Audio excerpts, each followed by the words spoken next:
estamos aquí en esta jornada de arquitectura impresa en Barcelona. Bueno, exactamente en la fábrica estamos ahora de Mont Saint Benet, un sitio maravilloso que ya vinimos el año pasado, no, hace 2 años, con Guillem Carrera Rey. Eres arquitecto por la escuela, bueno, en Barcelona estudiaste, pero estás en Tarragona, ¿no? Tú eres original de Tarragona, ¿no? Sí, soy el primer la ciudad imperial.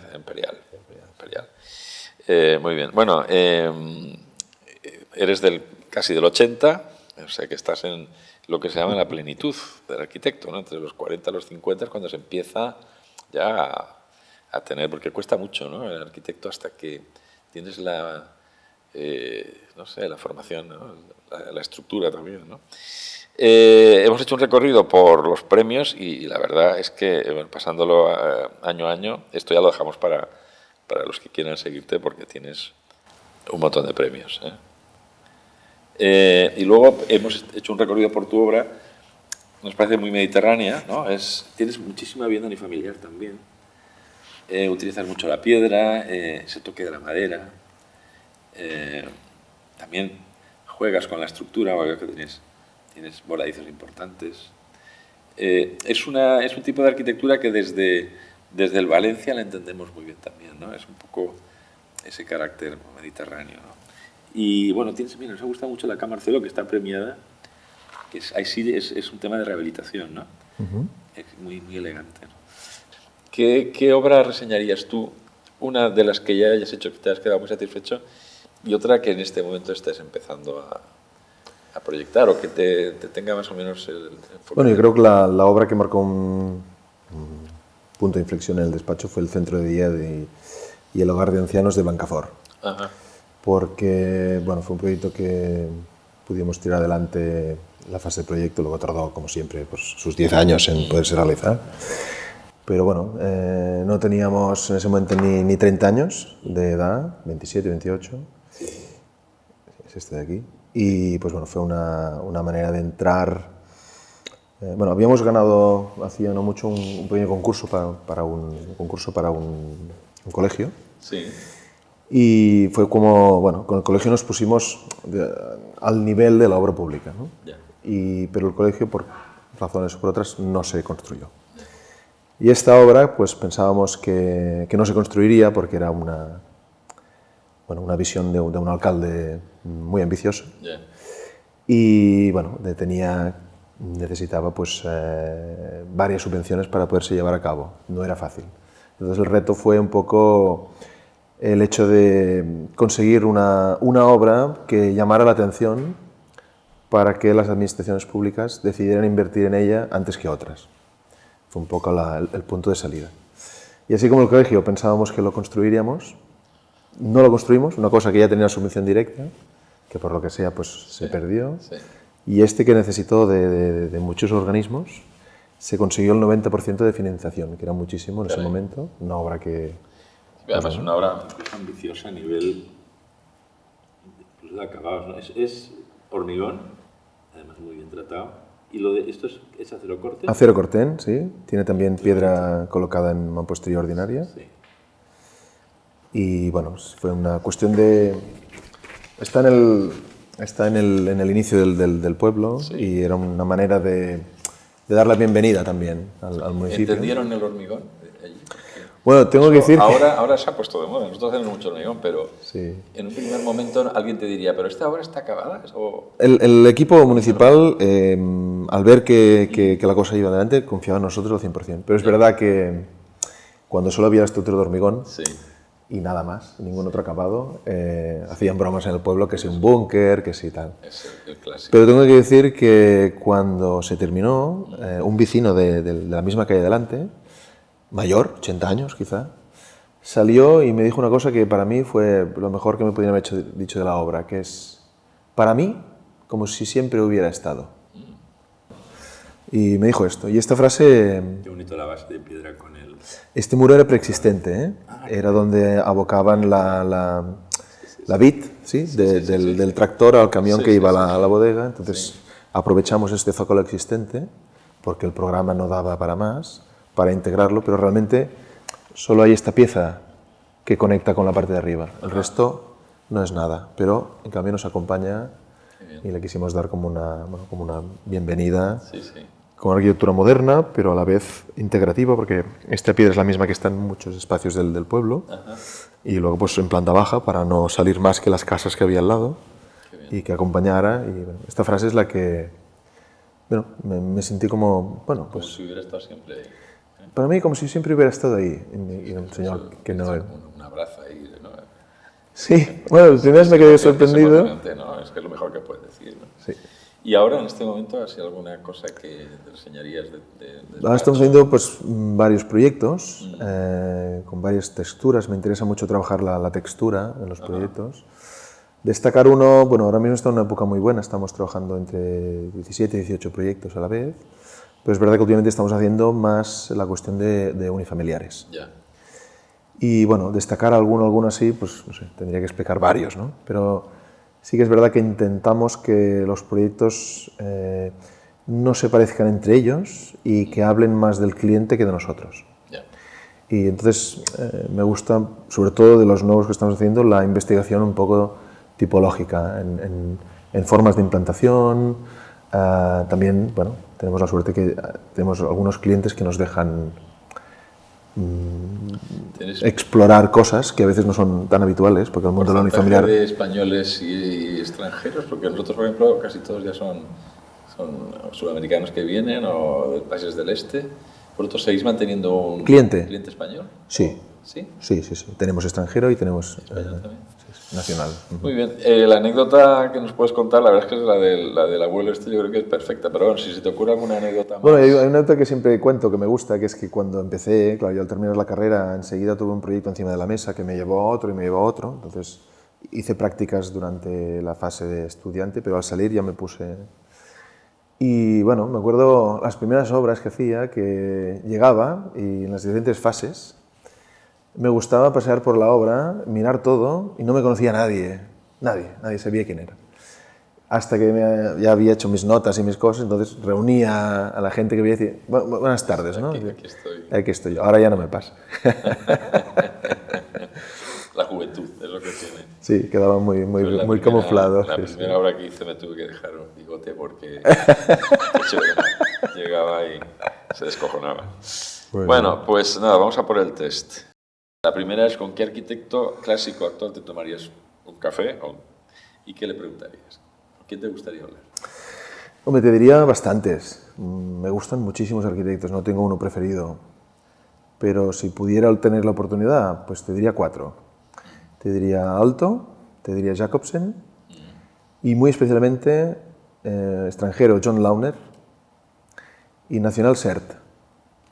Pero más que para preguntarle sobre sus obras, para preguntarle un poco cómo lo hacían en esa época para desarrollar esos tipos de proyectos y cómo contaban a clientes que era muy difícil que entendieran lo que ellos proponían, ¿no? Y entonces, bueno, poder comparar, explicarle cosas de hoy en día y cosas de antes, como si hiciera un viaje en el pasado. Más que una pregunta concreta, es una sensación de vibración. ¿Cómo lo hacían en el...? Porque, bueno, las obras las conoces y las ves y te generan emociones. Pero ¿cómo, por ejemplo, Lautner, ¿no? ¿Cómo era capaz de hacer esas estructuras prácticamente orgánicas, ¿no? en vivienda, ¿no? Para un cliente y convencerlo de hacer eso, ¿no? Y que además con un estilo tan personal, tan propio, ¿no? Sí. Hombre, al principio del movimiento moderno, claro, eran casi apóstoles, ¿no? Porque era complicado, ¿no? Y luego incluso también la propia transmisión, que ahora al final te metes en, no sé, con el BIM, sacas una imagen, luego te metes en un programa de estos y claro, lo enseñas de verdad ahí, ¿no? Y era a mano, ¿no? Y tenías que intentar ilusionar al cliente con tu dibujo, ¿no? Bueno, ¿qué proyecto de arquitectura has visitado en algún viaje y te ha emocionado? Pues te diría los de RCR Nolot. Sí. Sí, me causaron síndrome de Stendhal. Caray. Muy ligado al sensaciones de hasta flor de piel. Sí, muy ligado al territorio, muy ligado a la naturaleza. Reinterpretaciones, muy sensorial, o sea, andar, Hablo del restaurante de las Cols, los pabellones, el salón incluso el salón de bodas, ¿no? Que parece una cosa que lo ves en fotografía y puede parecer incluso plástico. Cuando estás allá, incluso hay una cierta reproducción hasta del pavimento, del entorno. Y me generó bueno, yo creo que las obras que me generan son aquellas que me motivan a ser mejor arquitecto. Muy bien. No se prodigan mucho a nivel social y tal, ¿no? Son como bastante herméticos, ¿no? Incluso después del Pritzker no son... Bueno, yo los he encontrado... Son abiertos y vas pero en general no es el típico arquitecto... Yo los he visto en algún evento y sí que los he visto bastante accesibles. Para accesibles sí, pero no se prodigan, no es el arquitecto expansivo, ¿no? Sí. No es un Wright, no es un... Bueno, hay arquitecto que creo que utiliza mucho la proyección a nivel mediático, sí. Y los hay que ya, yo creo que su propia arquitectura ya habla de otro tipo de perfil. Está claro que tiene que haber un sustrato vital determinado para hacer ese tipo de obras, ¿no? Como muy ligado, ¿no? A la tierra y muy... No, y que no todos los profesionales podemos ser iguales, ¿no? Está claro. No lo digo como una crítica, porque digo, precisamente estar ligado tanto a la tierra, esa manera tan sensorial de entender el proyecto, es porque de alguna manera parece que están en una atmósfera tranquila, ¿no? Sosegada, ¿no? Bueno, es que si te paseas por la zona, lo entiendes. Sí, claro. Una tipología que te gustaría hacer.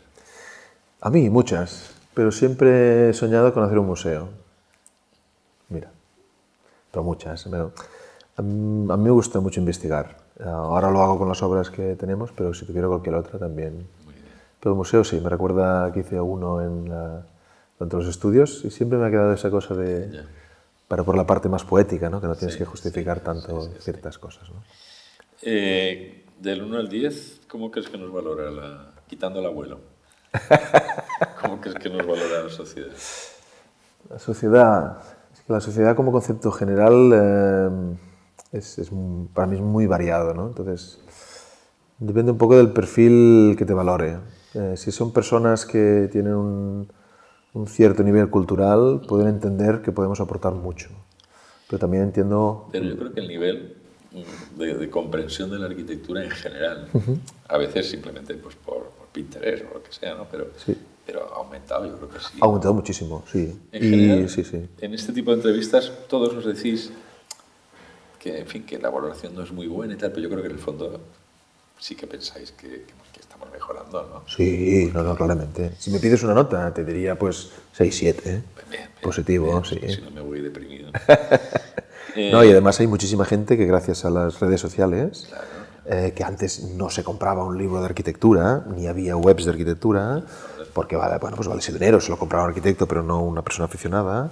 Ahora hay muchísima gente que antes de venir al estudio lleva años guardando fotos de estilos, de cosas que le gustan para el día que ha cambiado mucho, sí. ¿De pequeño querías ser arquitecto?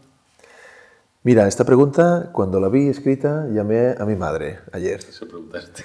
Le pregunté, mamá, ¿qué quería ser yo de pequeño? Porque me acuerdo a partir de un momento que ya me dirigieron un poco por cuestiones técnicas y creativas y artísticas hacia aquí. Y me dice, cuando eras pequeño querías ser futbolista o dibujante, porque dibujabas mucho, cómics, cosas que veías, tenías una pizarra y veías todo el día dibujando, pero no paisajes, cuestiones de tal. Y me acuerdo de esto, que te gustaba mucho el fútbol y dibujar. Y digo, bueno, pues lo contaré. Luego te preguntaré qué deporte practicas. Igual has hecho las dos cosas. ¿Un libro? Un libro que me estoy terminando de leer ahora y que me ha impactado mucho. No es de arquitectura, es La bailarina de Auschwitz, de Edith Eger. Una escritora que, por lo que tengo entendido, ha escrito sus primeros libros a partir de los 90 años, uno o dos solo, y es autobiográfico y explica el proceso de vida que tuvo que pasar, de su juventud, con el nacionalsocialismo en Alemania, campos de concentración y prácticamente una muerte anunciada, y cómo fue remontando hasta llegar hoy en día y volverse una psicóloga que atiende a gente y decidió transmitir su experiencia vital en el libro.